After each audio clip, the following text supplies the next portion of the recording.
Hello everyone, चलो बात करते हैं टीडीएस के बारे में, यानी टैक्स डिडक्टेड एट सोर्स। अगर आप टैक्स पेयर हैं तो टीडीएस समझना बहुत जरूरी है। तो टीडीएस कौन काटता है?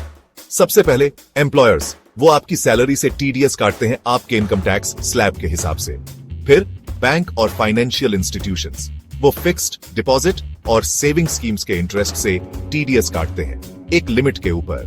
बिजनेस और लोग भी कई पेमेंट्स पर टीडीएस काटते हैं, जैसे कि एक लिमिट से ज्यादा रेंट, कॉन्ट्रैक्टर्स को पेमेंट, प्रोफेशनल फीस और कमीशन। और अगर आप एक सर्टेन वैल्यू से ज्यादा की प्रॉपर्टी खरीद रहे हैं तो वहां भी टीडीएस कटेगा।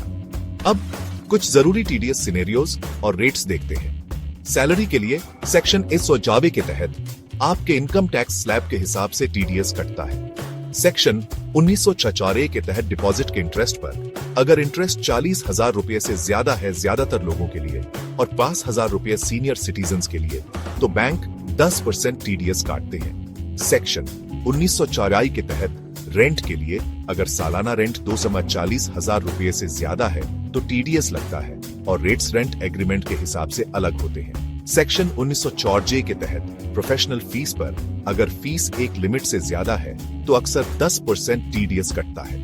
कॉन्ट्रैक्टर्स को पेमेंट सेक्शन 1986 के तहत आते हैं और रेट्स इस पर निर्भर करते हैं कि पेयर कौन है, एक आदमी, एचयूएफ या कोई और। सेक्शन 1944 के तहत कमीशन या ब्रोकरेज के लिए अगर पेमेंट एक लिमिट से ज्यादा है तो लगभग 5% टीडीएस लगता है। सेक्शन 1944 के तहत सामान खरीदने पर अगर वैल्यू एक लिमिट से ज्यादा है तो 0% टीडीएस कटता है और लॉटरी या गेम्स से जीत पर एक लिमिट के ऊपर 30% टीडीएस लगता है।